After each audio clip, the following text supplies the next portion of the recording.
Bonjour à tous. On a commencé dans la dernière vidéo du cycle Tech and Dev sur le langage Rust.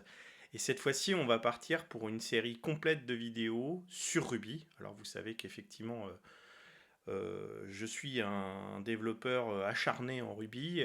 Bon, maintenant, effectivement, je regarde aussi du côté de Rust. Mais mon objectif, c'est de faire une série. Il y aura a priori 16 vidéos pour essayer d'aller pour apprendre Ruby et pour prouver qu'on peut apprendre Ruby même si on n'est pas développeur. Donc effectivement, ce cycle, il ne cible pas que les développeurs, il cible n'importe qui s'intéresse à l'IT, qui s'intéresse à Internet, et avec l'objectif de démontrer que n'importe qui peut développer rapidement Ruby. Jingle.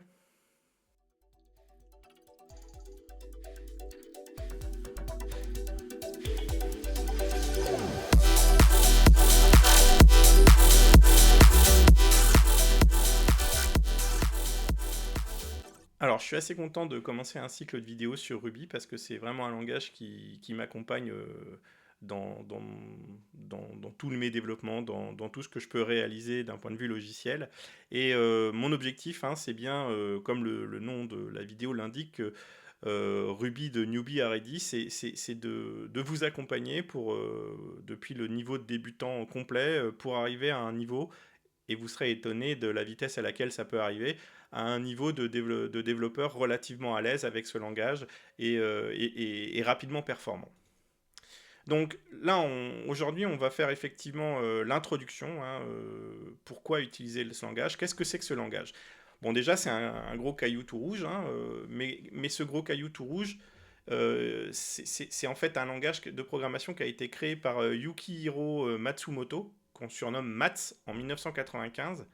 Donc c'est un langage qui commence effectivement à avoir un peu de recul, qui est orienté objet, donc même en fait presque il est full objet, on va le voir au fur et à mesure de cette vidéo, et puis il est surtout dynamique, donc cette dynamicité elle permet la réimplémentation, la réentrance des éléments du langage, donc les objets, les classes et ainsi de suite, la capacité à réimplémenter l'ensemble des classes de façon complètement dynamique. Et puis c'est un langage interprété. Donc l'interpréteur, c'est effectivement un interpréteur du type VM opcode. Il y a plusieurs implémentations, YARV, MRI. Donc MRI, c'est la version qui est maintenue par Mats, hein, qui est la version officielle de Ruby, mais il y en a une qui s'exécute sur YARV, il y en a une sur Rubinius, il y en a une qui s'appelle JRuby qui s'exécute sur une JVM. Il y en a une qui s'appelle Enterprise Ruby. Mais finalement, c'est la même syntaxe systématiquement. Alors effectivement, il y a des limites dans certaines des implémentations en termes de librairie utilisable. Mais quoi qu'il arrive, nous, ce qu'on va regarder, c'est l'AMRI, c'est-à-dire la version qui est compilée en C. Alors maintenant, elle a évolué au niveau de la version 3 pour être du type, elle est basée sur un just-in-time compiler, donc on copie l'ensemble des opérandes juste avant l'interprétation. Mais donc voilà, on va travailler sur la version MRI. Pourquoi j'aime Ruby ? Parce que la philosophie de Ruby, c'est que c'est un langage optimisé pour le bonheur du programmeur. C'est un langage qui est fait pour satisfaire et contenter la personne qui développe et lui permettre de se concentrer sur ce qu'elle veut réaliser et pas sur le comment le réaliser. Il est concis, il est proche d'un langage naturel, c'est ce qu'on va voir juste après, et il est surtout basé sur le principe de moindre surprise, c'est-à-dire que tous les objets sont prototypés de la même manière, tout est pensé pour que vous n'ayez pas à réfléchir sur des spécificités, des problématiques d'implémentation, vous avez à réfléchir sur ce que vous voulez faire. C'est la plus belle des ardoises pour dessiner, pour fabriquer une application comme vous l'imaginez. De prendre ce que vous avez dans la cervelle et de le mettre dans la machine. La syntaxe de Ruby, elle est concise, elle est élégante, mais elle est surtout naturelle. On peut parler Ruby. Et c'est pour ça effectivement qu'on va très très loin sur le bonheur du programmeur, parce qu'on va sur une capacité à, à simplifier la réflexion sur le langage. Il est fait pour créer vite. On va le voir, c'est un langage qui est parfait pour faire des MVP, des minimum viable product. c'est un langage qui est parfait pour être le plus rapide et le plus efficace possible. Alors pourquoi apprendre Ruby? Bah, il y a un certain nombre de principes qui sont importants dans ce langage qui en font quelque chose de pertinent à appréhender. La facilité d'apprentissage et de lecture, cette approche langage naturel, dynamique, il est conçu pour être intuitif et grâce au principe de moindre surprise, il est intuitivement cohérent, on va dire. Euh, il est fait pour réduire le temps de formation au plus court. Alors, on va se lancer dans un cycle de vidéos d'environ 16 vidéos. Et ces 16 vidéos, elles vont s'étaler toutes les 2 semaines. Donc on va prendre notre temps hein, pour l'appréhender. Le but, c'est voilà, d'avoir des cycles de vidéos assez courtes, beaucoup plus courtes que d'habitude. Euh, j'ai décidé, hein, je vous l'avais dit, de passer sur une fréquence de format long toutes les 2 semaines et justement de bénéficier de l'autre semaine pour faire des formats plus courts sur des aspects plus techniques. Et typiquement, je vais commencer par Ruby. Malgré tout, vous le verrez, il y a un support hein, qui va vous permettre d'avancer en parallèle de ces vidéos. Je vais y venir un peu plus tard. En tout cas, bon, pour finir sur les principes, il y a vraiment quelque chose qui est important, hein, c'est cette capacité à être le meilleur outil pour faire des MVP, parce qu'on peut développer le plus vite possible.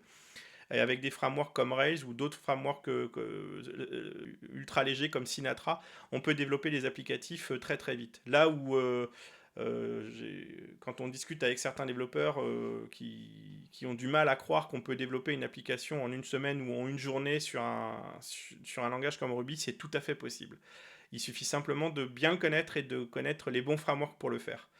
Et souvent, dans les autres langages, c'est assez difficile. Par contre, ça veut pas dire que ce qu'on va coder en Ruby va rester toute sa vie en Ruby. Mais vous allez voir, mon objectif à la fin de ce slide, c'est de parler de valeur et on va essayer de démontrer un petit peu ce qui est intéressant avec Ruby. Il y a un certain nombre d'accélérateurs qui permettent d'apprendre Ruby, hein, une communauté active et bienveillante. Alors je l'avais dit hein, sur ma vidéo sur Rust, mais c'est encore plus vrai, je trouve, sur Ruby. Les gens qui font du Ruby sont bienveillants parce qu'enthousiastes de leur langage. On retrouve la même chose sur Rust d'ailleurs. Il a fallu effectivement Rust pour que je code moins en Ruby pour commencer à m'intéresser à d'autres langages et puis il m'a fallu Svelte côté JavaScript pour me réconcilier encore un petit peu sur le front-end. Mais en tout cas, sortir le clavier pour faire du Ruby, ça reste encore mon premier réflexe.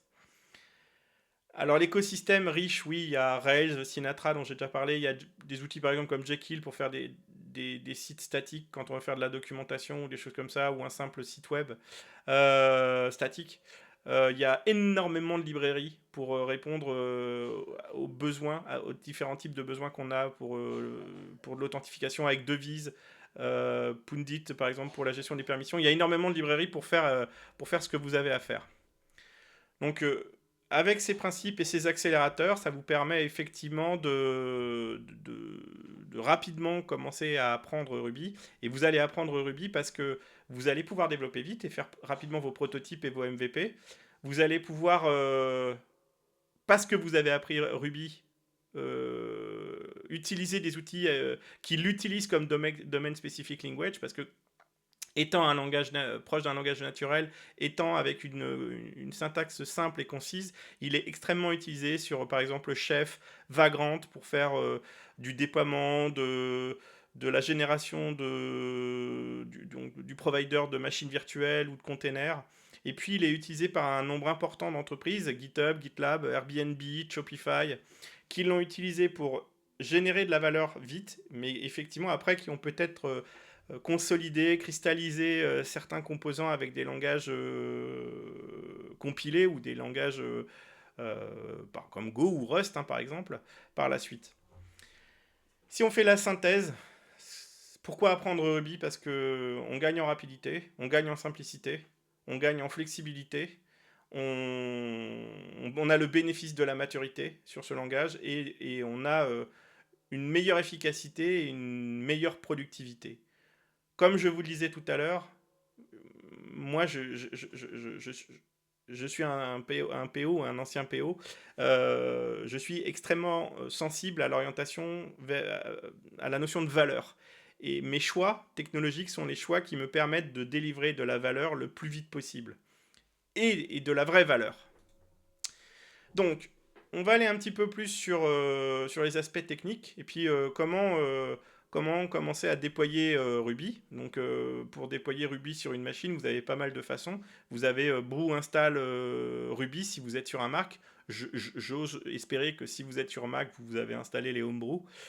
Si vous êtes sur une Ubuntu ou une Debian, vous pouvez l'installer au travers d'APT avec le package Ruby Full.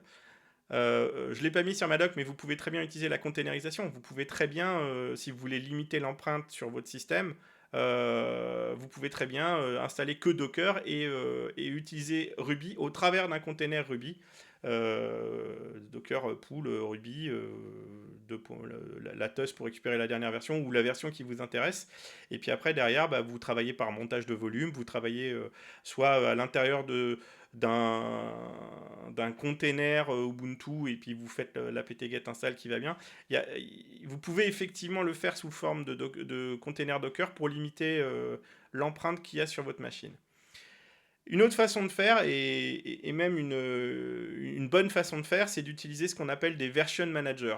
Moi, personnellement, j'utilise RVM. Donc, je vous ai mis la ligne de commande avec curl, le curl pipe bash qui permet d'aller installer une version stable. Donc, ça va vous installer la dernière version de la branche 3 stable.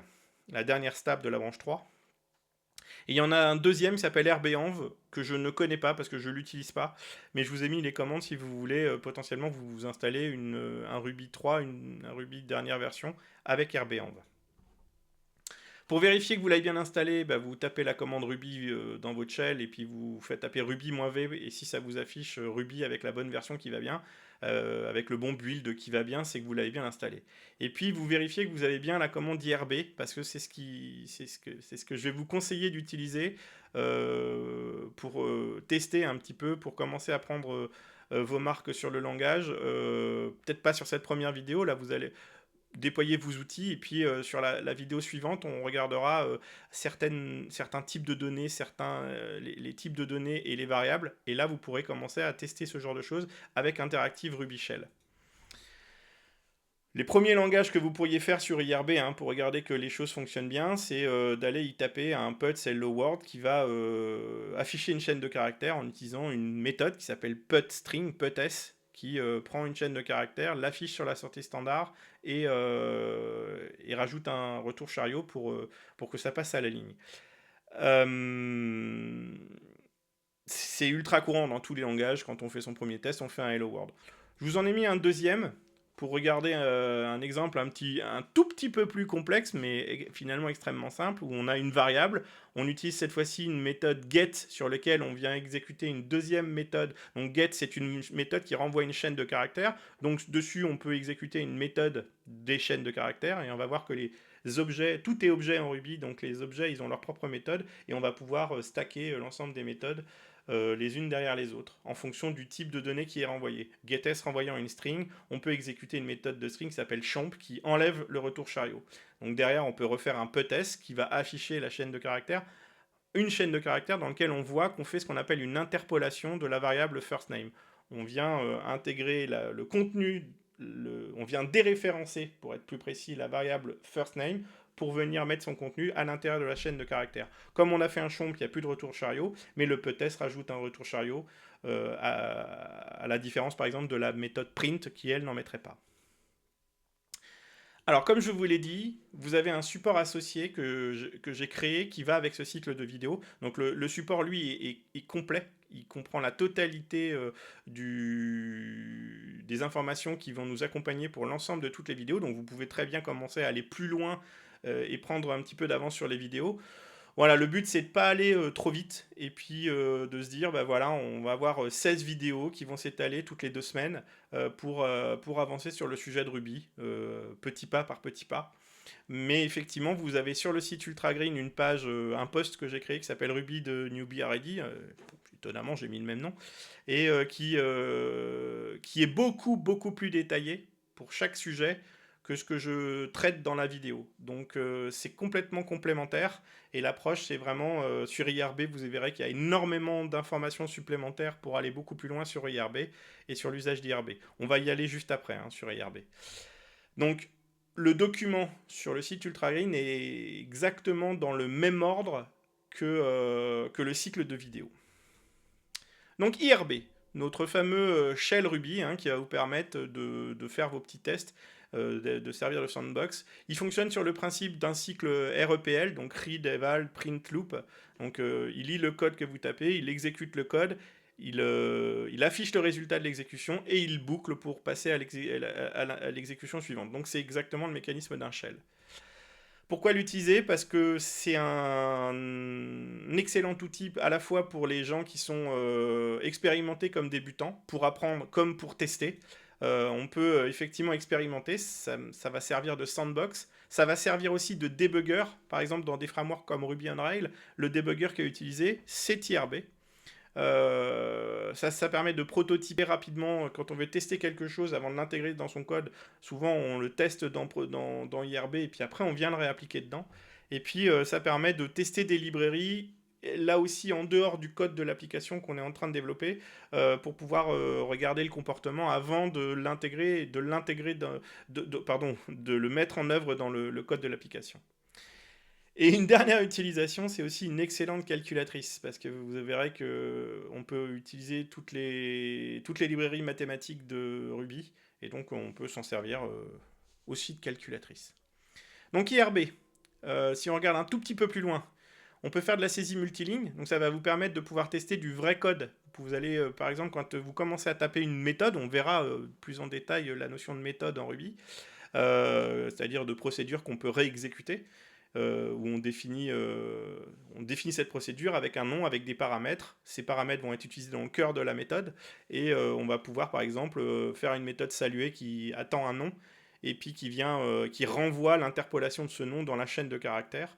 Et puis après, du coup, le shell, tant qu'on n'a pas fini de saisir cette méthode, dès qu'il voit un def, il sait qu'on est en train d'écrire une méthode, tant qu'il ne verra pas le end qui correspond à cette définition de méthode, donc def comme define méthode, il va s'adapter et une fois que vous allez taper le end, il va cette fois-ci finir son cycle REPL et puis vous affichez alors c'est un symbole, on verra ce que ça veut dire un symbole qui correspond au nom de la méthode que vous venez de créer.